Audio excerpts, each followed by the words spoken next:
Hello दोस्तों, स्वागत है आपका DY classes by Ranjit sir के इस लेटेस्ट वीडियो में। तो दोस्तों, मेरा नाम है रंजीत यादव और मैं आया हूं आपके लिए क्लास 10th के मैथ का लेक्चर नंबर 3 लेकर। तो दोस्तों, मैं आपको बता दूं कि आपने पिछले वीडियो में देखा कि क्वेश्चन नंबर 1 और कुछ हम लोगों ने उदाहरण से रिलेटेड क्वेश्चन सॉल्व किया था, वो भी प्रश्नावली नंबर 1 का।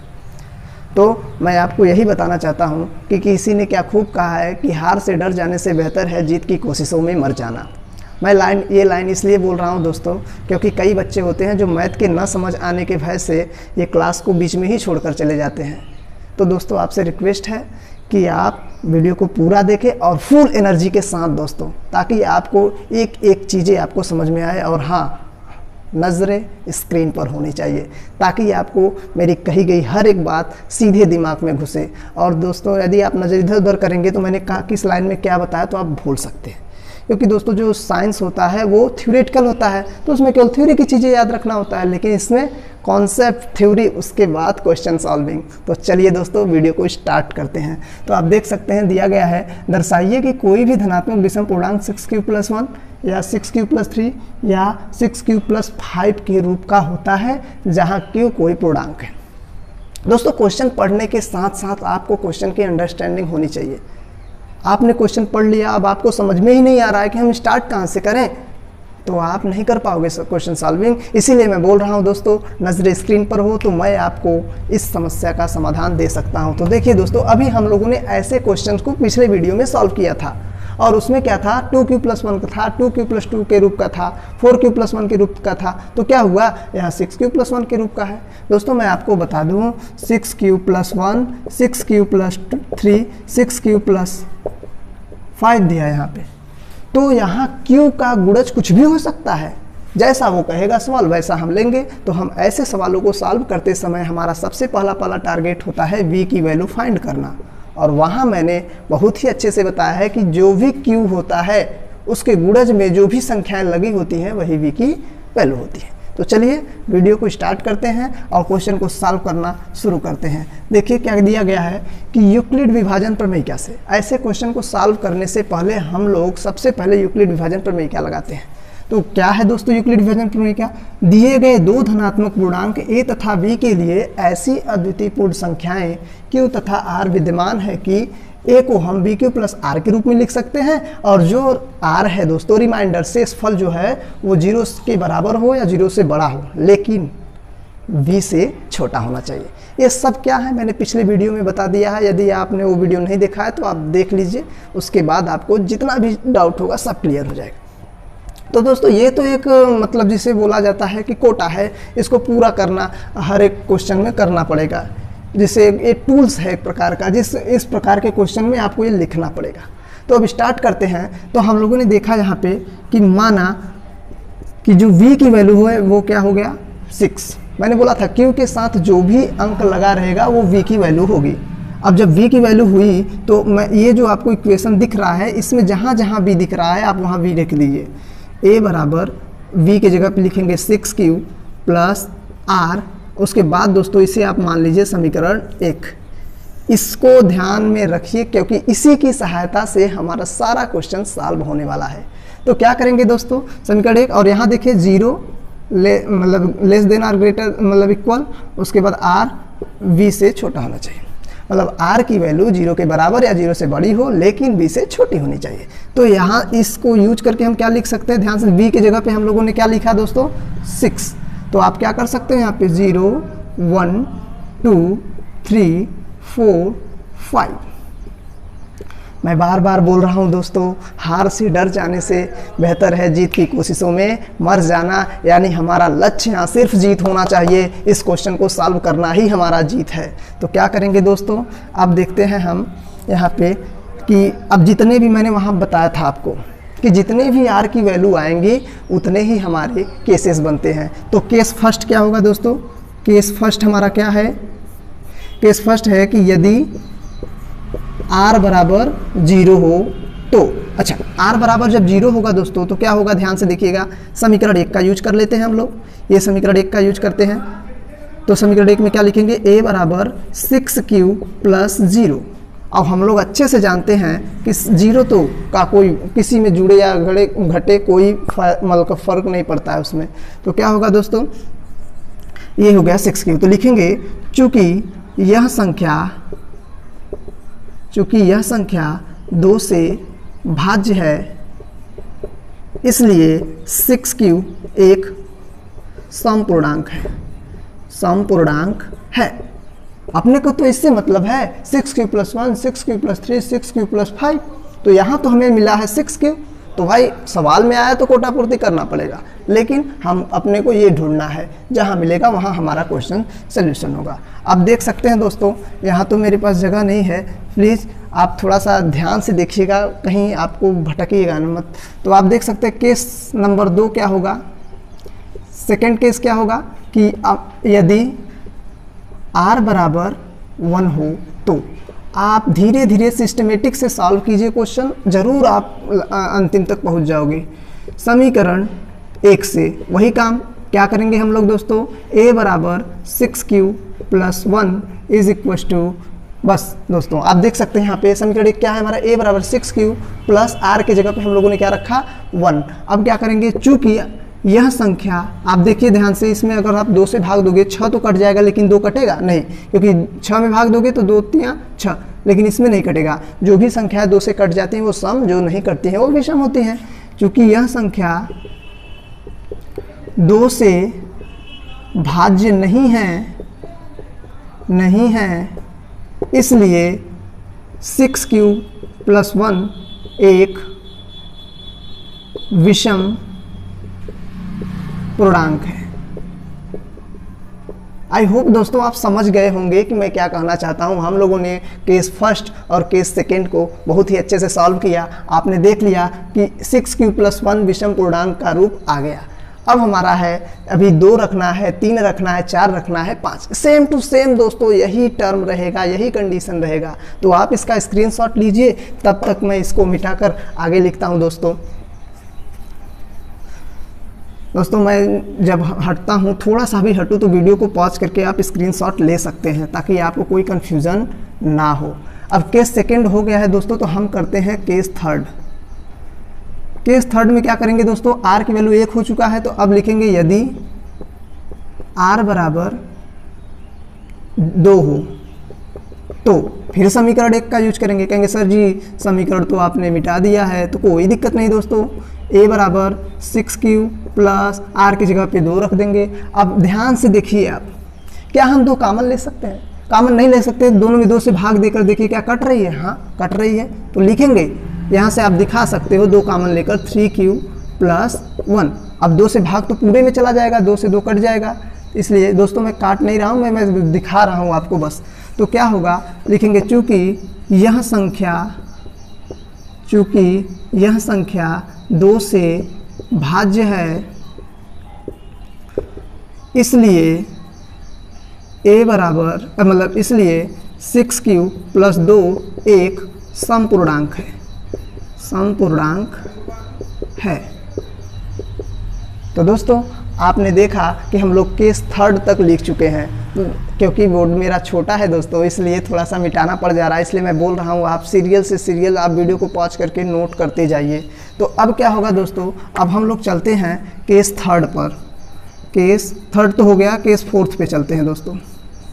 क्या होगा कि यदि r बराबर क्या हो जाए हमारा 3 हो तो फिर वही काम, समीकरण 1 से हमारा समीकरण 1 वही जो था शुरू में ही दोस्तों, उसी में क्या करेंगे, a बराबर 6q प्लस r के जगह पे अब क्या रखना है 3। समीकरण 1 मैंने शुरू में ही डब्बा बनाकर आपको दिखाया था दोस्तों, आप उस पर ध्यान दीजिए। तो क्या हुआ आप देख सकते हैं, लिखेंगे चूँकि यह संख्या 2 से भाज्य नहीं है। अब नीचे आपको नहीं दिख रहा होगा दोस्तों, इसलिए मैं यहीं आगे लिख देता हूँ। इसलिए 6q + 3 एक विषम पूर्णांक है। आप लोग देख रहे होंगे दोस्तों कि हमें 6q + 1 भी मिल चुका, 6q + 3 भी मिल चुका। इसके पहले जो चीज़ें मिले हैं वो तो समपूर्णांक हैं। अपन को तो हम 6q + 1, 6q + 3, 6q + 5 से मतलब है। तो चलिए दोस्तों केस चौथा भी हो गया। अब केस हम लिखते हैं दोस्तों, आप इसको नोट कर लीजिएगा, क्योंकि मैं बोर्ड छोटा होने के कारण मिटा दे रहा हूँ। तो चलिए दोस्तों, अब हमारा केस 4 हो चुका है, तो अब केस 5 करेंगे। यही दिक्कत है दोस्तों कि जितनी भी आर के वैल्यू होंगे उतने केस आपको बनाना पड़ेगा, भले आपको उसमें सम भी आ जाए विषम भी आ जाए, जो क्वेश्चन पूछा रहेगा हमें अपन को उससे मतलब रहेगा। तो क्या करेंगे हम लोग, यदि आर का मान तो 3 हो चुका है दोस्तों, अब लिखेंगे यदि आर बराबर 4 हो तो, यदि आर बराबर 4 हो तो क्या करेंगे, समीकरण 1 का फिर यूज करेंगे अपन। समीकरण 1 से क्या होगा, a बराबर 6q प्लस 4। आप देख सकते हैं इसमें से भी 2 कॉमन हो सकता है, 6q प्लस 2। आप कहेंगे सर जी यहाँ क्यों नहीं लिए, इसलिए नहीं लिए दोस्तों क्योंकि इसमें कॉमन कहाँ मिल रहा था, इसमें तो मिल रहा है ना। आप कहेंगे सर जी 3 तो मिल रहा था, 3 मिलता, लेकिन दोस्तों 2 से का डिवाइड होता क्या, नहीं। यहाँ देखिए 2 मिल गया, 2 3 6 और 2 दूना 4। अब यहाँ से देख सकते हैं अगर हम 2 से भाग दें तो ये कट जाएगा, तो मैं काट नहीं रहा हूँ, बस समझा रहा हूँ। लेकिन चूँकि यह संख्या 2 से भाज्य है, इसलिए 6q प्लस 4 एक समपूर्णांक है, समपूर्णांक है। दोस्तों एक एक केस को आप बारीकी से समझते जाइए, निश्चित है मैं आपसे वादा करता हूं कि आपको ये क्वेश्चन आसानी से समझ में आएगा। तो आई होप आपने इसका स्क्रीनशॉट ले लिया होगा। अब मैं इसको मिटाता हूं, लास्ट केस लिखता हूं आर के मान 5, क्योंकि हम लोगों ने देखा था कि आर की वैल्यू कितना था, 0 1 2 3 4 5, हमें पाँचों केसेस रखना पड़ेगा। तो 4 तक तो हो गया है, देख सकते हैं, अब हमें 5वां रखना है। तो अब क्या करना है दोस्तों, केस नंबर 5, केस 5 में क्या करना है, यदि सॉरी दोस्तों केस 5 नहीं 6 है, केस 6 यदि r बराबर 5 हो तो फिर समीकरण 1 से हम यूज करेंगे। समीकरण 1 से तो क्या होगा, यहाँ पे a बराबर 6q प्लस 5। अब आप देख सकते हैं ये भी संख्या 2 से डिवाइड नहीं हो रही है, तो लिखेंगे चूँकि यह संख्या 2 से भाज्य नहीं है, इसलिए 6q प्लस 5 एक विषम पूर्णांक है। आई होप दोस्तों आपको जितने भी केसेस थे समझ में आ गई होंगी। तो आपने देखा ये कितना आसान क्वेश्चन, हम 6q प्लस 1, 6q प्लस 3 और 6q प्लस 5 से मतलब रखेंगे। तो लिखेंगे अतः कोई भी धनात्मक विषम पूर्णांक, ये हमारा फाइनल आंसर है, धनात्मक विषम पूर्णांक 6q प्लस 1 कामा 6q प्लस 3 तथा 6q प्लस 5 के रूप का होता है,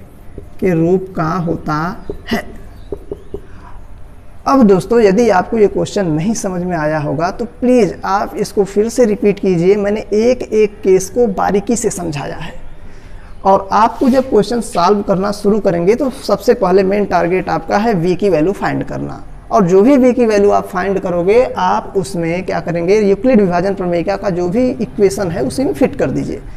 उसके बाद r के जितने भी वैल्यू प्राप्त हो उतने केसेस बनाकर आपको सम विषम उसमें छाट लेना है। लास्ट में क्या करना है, जो भी क्वेश्चन में पूछा रहेगा कि दर्शाइए कि कोई भी धनात्मक विषम पूर्णांक 6q plus 1, 6q plus 3, 6q plus 5 के रूप का होता है, तो आप लास्ट में वही आंसर लिख दीजिएगा कि आपने कहाँ कहाँ विषम पूर्णांक को छाटा है। आई होप आपको ये समझ में आ गया होगा। तो आप इसका स्क्रीनशॉट लीजिए। अब मैं ले चलता हूँ आपको नेक्स्ट क्वेश्चन पर। तो दोस्तों अब चलते हैं अपने नेक्स्ट क्वेश्चन पर, क्वेश्चन नंबर 4। अब आप कहेंगे सर जी आपने क्वेश्चन नंबर 3 तो स्किप कर दिया। दोस्तों घबराइए नहीं, क्योंकि मैं ऐसे क्वेश्चन को उठा रहा हूं जो एक जैसे हैं। उसके बाद जब इन सब के क्वेश्चन को सॉल्व कर लेंगे तो उसके बाद उस टाइप के क्वेश्चन को चलेंगे। तो आप देख सकते हैं दिया गया है, यूक्लिड विभाजन प्रमेयिका का प्रयोग करके दर्शाइए कि किसी भी धनात्मक पूर्णांक का वर्ग किसी पूर्णांक m के लिए 3m या 3m प्लस 1 के रूप का होता है।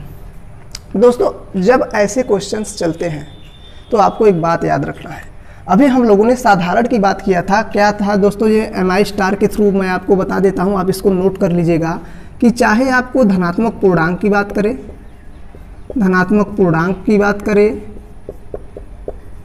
धनात्मक विषम पूर्णांक की बात करें, धनात्मक सम की बात करें, धनात्मक सम की सम पूर्णांक और धनात्मक विषम पूर्णांक, ये दोस्तों जो है सिंपल क्वेश्चन है। इन सब में जब हमें v की वैल्यू फाइंड करना होता है, इन सब में जब भी हमें v की वैल्यू फाइंड करना होगा, वो q के साथ वाला, q के साथ वाला जो भी अंक होगा वही हमारा v के अंक होता है। जो भी हमारा v का वैल्यू होगा वो q के साथ वाला होगा। जैसे आपने पिछले वीडियो में देखा, जैसे 6q+1 था, 6q था, 6q+5 था, तो जो भी q के साथ लगा रहता था तो हम डायरेक्टली v की वैल्यू ले लेते थे। लेकिन जब ऐसे आ जाएगा कि धनात्मक पूर्णांक का वर्ग आ जाए या धनात्मक पूर्णांक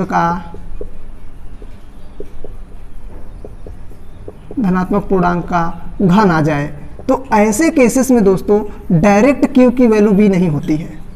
डायरेक्ट q की वैल्यू v नहीं होती है। v जो होता है वो q के साथ वाले अंक का अभाज्य गुणनखंड होता है। अभाज्य गुणनखंड। अब आपके दिमाग में ये चलेगा, सर जी अभाज्य गुणनखंड क्या है? अभाज्य गुणनखंड होता है, तो पहले आप अभी ये समझिए कि अभी तक हम लोगों ने जितने क्वेश्चन को सॉल्व किया वो इस प्रकार के थे। क्वेश्चन में साफ साफ पूछा रहता था, दर्शाइए कि कोई भी धनात्मक पूर्णांक या धनात्मक सम पूर्णांक या धनात्मक विषम पूर्णांक इस रूप का होता है। तो जब ऐसे टाइप के क्वेश्चन बने तो डायरेक्ट q के साथ वाला हम v ले लेंगे। लेकिन जब ऐसा क्वेश्चन बन जाइए कि दर्शाइए कि किसी भी धनात्मक पूर्णांक का वर्ग, किसी पूर्णांक के अंक के लिए धनात्मक पूर्णांक का वर्ग बोल दे, अगले क्वेश्चन में भी बोलेगा धनात्मक पूर्णांक का घन बोल दे, तो आपको डायरेक्टली q की वैल्यू नहीं लेना है।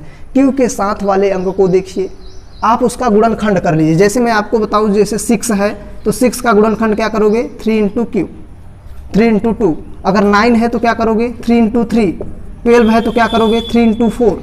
उसी में से आप देखेंगे कि ऐसा क्या है जिसको हम पकड़ ले और वर्ग करने पर ये मिल जाएंगे। जैसे हम 3 को पकड़े तो 3 को वर्ग करेंगे तो क्या मिल जाएगा? 9 मिल जाएगा ऑब्वियसली। उसके बाद 3 को अगर 27 घन पूछ दें 27, तो 3 को ही पकड़ेंगे। तो ऐसे क्वेश्चन को सॉल्व करते समय ये भी डिसाइड कर लेते हैं कि ऐसे किसको पकड़ें कि वर्ग करने पर वो संख्या मिल जाए, घन करने पर जो संख्या वो पूछ रहा है मिल जाए। आई होप आप सब इतनी चीज़ों को समझ गए हैं। तो सिंपली जब ऐसा पूछेगा तो q के साथ वाला v ले लेंगे, लेकिन जब धनात्मक पूर्णांक का वर्ग और धनात्मक पूर्णांक का घन आ जाए तो q के साथ लगने वाले अंक का आप गुणनखंड कर लीजिए। उसके बाद उन दोनों में से देखिए ऐसा कौन सा है कि जो क्वेश्चन को सेटिस्फाई कर रहा है, मतलब क्वेश्चन के अनुसार वर्ग करने के लिए बोला है, घन करने के लिए बोला है, तो वर्ग या घन करने पर ये संख्याएँ प्राप्त हो रही हैं कि नहीं। दोस्तों अभी मैं ये समझा रहा हूँ, जैसे ही क्वेश्चन प्रैक्टिस करवाऊंगा ना आपको आसानी से समझ में आ जाएगा। तो चलिए आप इसका स्क्रीनशॉट ले लीजिए और ये बहुत ही इंपॉर्टेंट चीज़ है दोस्तों। चलिए तो अब मैं इसे मिटाता हूँ। अब चलते हैं क्वेश्चन के सल्यूशन पर। तो अभी आप लोगों ने समझ लिया कि जब पूर्णांक के वर्ग की बात करेगा तो v की वैल्यू कैसे फाइंड करना है। तो अब जब हल करेंगे तो हमें क्या किया है कि यूक्लिड विभाजन प्रमेयिका का प्रयोग करना है। तो लिखेंगे यूक्लिड विभाजन प्रमेयिका से, यूक्लिड विभाजन प्रमेयिका से। दोस्तों एकदम बारीकी से दिल थाम के बैठ जाइए, क्योंकि ये क्वेश्चन भी बहुत ही इजी है। जैसा पीछे है वैसा ही है, बस हम लोगों को यहाँ मतलब क्या होगा, जो भी पूर्णांक आएगा उसके वर्ग से मतलब रहेगा बस। तो लिखेंगे कि दिए गए जो भी हमारा कथन होता है लिख लेते हैं। यूक्लिड विभाजन प्रमेयिका क्या होता है? दिए गए दो धनात्मक पूर्णांक a तथा b के लिए, a तथा v के लिए अद्वितीय, ऐसे बोलेंगे, ऐसे अद्वितीय धनात्मक पूर्ण संख्याएं, या सीधा बोल दीजिए पूर्ण संख्याएं, धनात्मक ही लगाइए, धनात्मक पूर्ण संख्याएं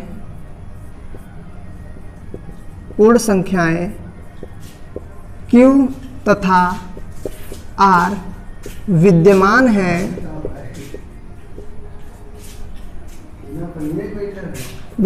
है कि A बराबर VQ प्लस R, और यहाँ हम कंडीशन क्या लिखेंगे, R जो होगा वो 0 से बड़ा होगा या 0 के बराबर होगा, लेकिन B से छोटा होगा। ये कंडीशन हम लोग लगातार पिछले जो भी हमारे क्वेश्चन आ रहे हैं सब में कर रहे हैं, तो ये आपको तो याद हो गया होगा दोस्तों। तो आप देख सकते हैं अब क्या करेंगे, अब माना आप देखिए ध्यान से, दिया क्या है कि कोई भी विषम पूर्णांक किस रूप का होना चाहिए, 3m प्लस 1। तो मैंने बोला था यदि b की डिसाइड करना है तो q यानी यहाँ m दिया है तो दोस्तों m ले लेंगे। तो m के साथ वाले का आप गुणनखंड कीजिए तो क्या आया, 3 गुणे 1। हमें इसमें से लेना क्या होगा, 3 को लेना होगा, क्योंकि 3 का वर्ग करेंगे तभी तो इस रूप का आएगा। कि 1 से क्या मतलब है, एक तो किसी एक का वर्ग 1 ही होता है, इसलिए हम 1 को नहीं लेंगे, 3 को लेंगे। तो क्या लिखेंगे, माना b बराबर हमारा क्या है 3। तो जो भी यूक्लिड विभाजन प्रमेयिका का कंडीशन है उसी में जहाँ जहाँ b है लिख देंगे। तो क्या लिखेंगे हम, a बराबर b की जगह पे लिखेंगे 3q प्लस r, और उसके बाद क्या करेंगे दोस्तों, इसको मान लेंगे समीकरण 1। इसको क्या मानेंगे, समीकरण 1। उसके बाद इस कंडीशन में रखेंगे तो b की वैल्यू क्या आई, 3। यहाँ से देखकर आप बता सकते हैं कि r की वैल्यू कितना होगा, बता सकते हैं दोस्तों, क्योंकि आपने पीछे सभी देखा है। आप देख सकते हैं यहाँ लिखा गया है कि r की वैल्यू 0 के बराबर या 0 से बड़ा हो। चलिए 0, 1, 2, 3 तक नहीं जाएंगे, क्योंकि यहाँ लिखा है कि r छोटा होना चाहिए 3 से, तो यहाँ हो गया।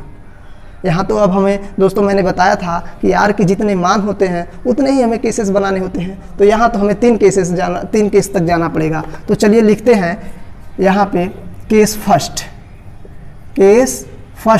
पहला कंडीशन लिखते हैं, क्या है इसमें, यदि r बराबर क्या हो, 0 हो, तो 0 हो तो क्या हो गया, समीकरण 1 का यूज करेंगे। और क्या, समीकरण 1 से a बराबर क्या है हमारा, ध्यान से देखिए समीकरण 1, 3q प्लस r की वैल्यू क्या होगा दोस्तों, 0।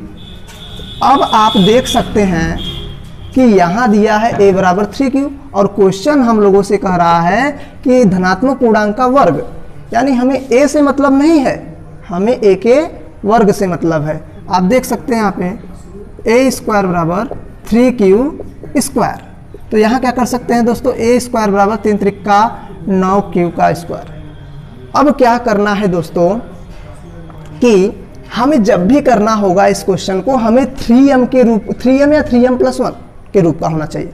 तो आप देख सकते हैं यहाँ पे 9q स्क्वायर है, क्या हम इसको तोड़ सकते हैं, तो आप देख सकते हैं हम इसको तोड़ सकते हैं 3 × 3q का स्क्वायर। कुल मिला जुला कर दोस्तों हमें क्या करना है कि इस रूप का लिखना है, 3m का रूप मिल जाए या 3m प्लस 1 का। तो आप देख सकते हैं यहाँ पे क्या है, 3q का होल स्क्वायर। और q तो कोई पूर्णांक है ना, कोई भी पूर्णांक हो सकता है। आप देखिए कि पूर्णांक का वर्ग किसी पूर्णांक m के लिए, तो हम यहाँ लिख सकते हैं a स्क्वायर बराबर 3 × m। m एक पूर्णांक है दोस्तों, इसकी जगह पे कुछ भी हम लिख सकते हैं, 3q, 4q, 5q, कुछ भी हो सकता है, बस आगे वाली संख्या मिलना चाहिए 3। अब लिख सकते हैं यहाँ पे जहाँ m बराबर 3q, सॉरी दोस्तों इसका होल स्क्वायर नहीं करेंगे, केवल 3q का स्क्वायर करेंगे, सॉरी। तो यहाँ लिखेंगे m बराबर 3q का स्क्वायर। आप जितने भी आगे बढ़ेंगे दोस्तों m की वैल्यू बदलती जाएगी। बस आपको ये ध्यान रखना है कि जो ये कंडीशन बोला है 3m के जगह पे अलग अलग केसेस में अलग अलग चीज़ें आएंगी। अभी आप देख सकते हैं, तो आप इसका स्क्रीनशॉट लीजिए। तो हम चलते हैं अपने दूसरे केस पर।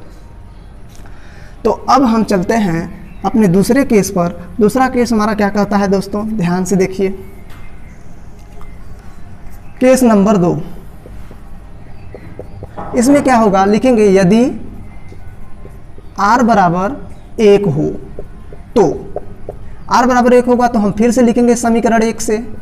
समीकरण 1 हमारा था a बराबर क्या था दोस्तों, 3q प्लस, उसके बाद हम क्या रखेंगे, r का मान 1।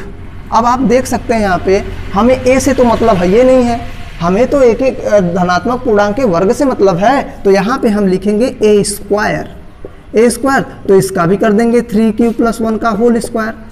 अब कहेंगे सर जी ए 3q + 1 को कैसे हम सॉल्व करें? तो दोस्तों घबराइए नहीं, आपने एक फार्मूला पढ़ा होगा a + b का होल स्क्वायर का। देखिए क्या है, a² + b² + 2ab। चलिए मैं यही लिख देता हूँ, इसको लिखेंगे चूंकि a + b का होल स्क्वायर बराबर होता है a² + b² + 2ab। इसी फार्मूले को यूज करके हमें इसको करना है, तो लिख देते हैं हम लोग। तो a², दोस्तों यहाँ a² है इसलिए मैं यहाँ x और y यूज कर रहा हूँ क्योंकि आप कंफ्यूज ना हो ताकि। तो लिखेंगे x² + y² + 2xy। वहाँ मैंने दोस्तों इसलिए मिटाया क्योंकि उसमें क्या था कि a मिल जा रहा था इसमें, तो हम लोग यहाँ कर लेते हैं a² बराबर 3q का होल स्क्वायर + 1 का होल स्क्वायर + 2ab। देख सकते हैं यहाँ पे क्या हो जाएगा, 9q² + 1 + 3 दूना 6q।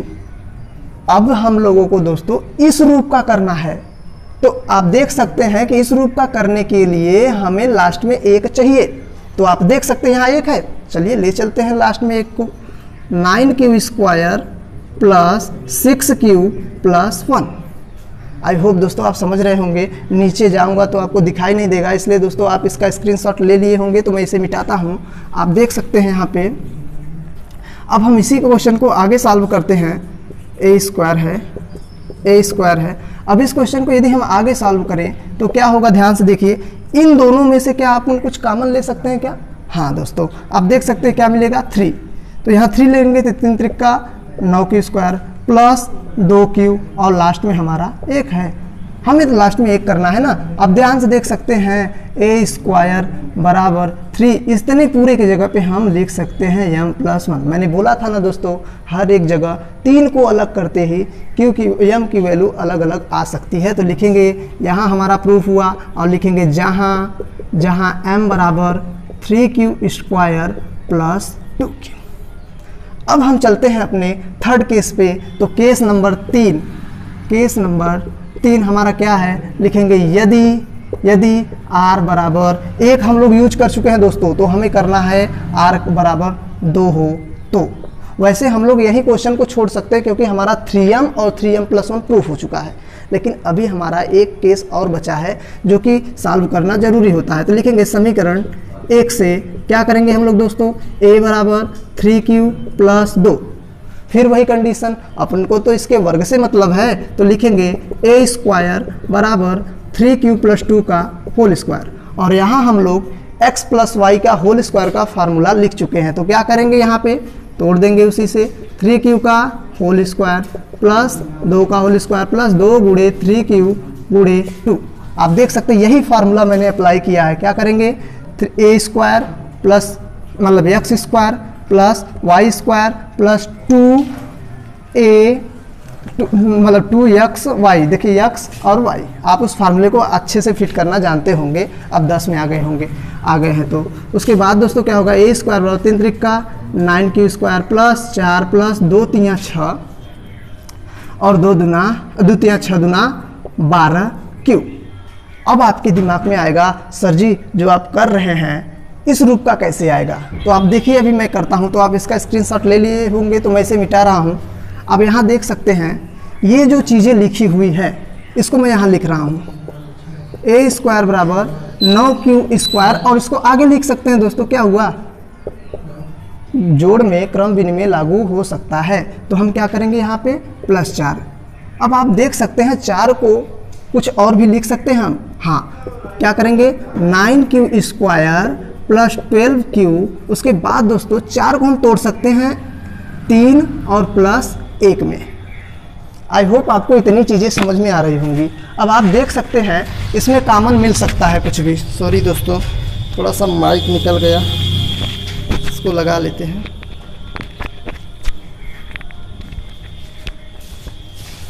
माइक निकल गया था, वही लगा रहे थे। आप देख सकते हैं यहाँ पे दोस्तों कि जब हम लोगों ने कॉमन ले लिया तो इतने में हमें कॉमन 3 मिल जा रहा है, तो हम क्या लिखेंगे यहाँ पे 3 कॉमन लेंगे तो क्या हो जाएगा 9q² प्लस 3q² + 4q + 1 और लास्ट में हमारा क्या है अब आप समझ गए होंगे कि हम इस टोटल के स्थान पे क्या लिखने वाले हैं। तो हम लिखेंगे ए स्क्वायर बराबर 3m प्लस 1। आई होप दोस्तों आप समझ गए होंगे यहाँ पे, और लिख सकते हैं जहाँ m बराबर 3q square plus 4q plus 1 है। तो दोस्तों आपने इस क्वेश्चन में देखा कि m की वैल्यू जगह जगह पर बदल रही है, क्योंकि m की वैल्यू तो कोई फिक्स ही नहीं है। यहाँ सीधा बोला है किसी पूर्णांक m के लिए, तो पूर्णांक m में हम 4 का गुणा कर दे तो उससे क्या मतलब है, m में 5 का गुणा कर सकते हैं, 6 से गुणा कर सकते हैं, कुछ भी कर सकते हैं ना। तो इसलिए आप ये मत समझिएगा सर जी इस टोटल की जगह पे आप देखिए ये लिख लिए, इस m की जगह पे यहाँ आप ये लिखे हैं। तो दोस्तों आपको केवल इस रूप का करना है, इस रूप का करना है, और m कोई पूर्णांक है, ये कुछ भी हो सकता है। तो आई होप आप समझ गए होंगे। अगर नहीं समझे होंगे दोस्तों तो प्लीज़, इतने मेहनत से वीडियो बना रहा हूँ दोस्तों, आप प्लीज़ इसको फिर से रिपीट करके देख लीजिए। निश्चित है आप किसी भी काम को 2 बार 3 बार करोगे तो वो आपको आसान लगने लगेगा। तो आप इसका स्क्रीनशॉट लीजिए। और हाँ दोस्तों, मैं आपको बता दूं कि बोर्ड छोटा है, जिस वजह से मुझे मिटा कर करना पड़ रहा है। तो आप सीरियल से नोट करते जाइएगा, उसके बाद जो भी आगे की चीज़ें आ रही हैं आप सॉल्व करते जाइए। तो आप इसका स्क्रीनशॉट लीजिए, तब मैं ले चलता हूँ आपको नेक्स्ट क्वेश्चन पर।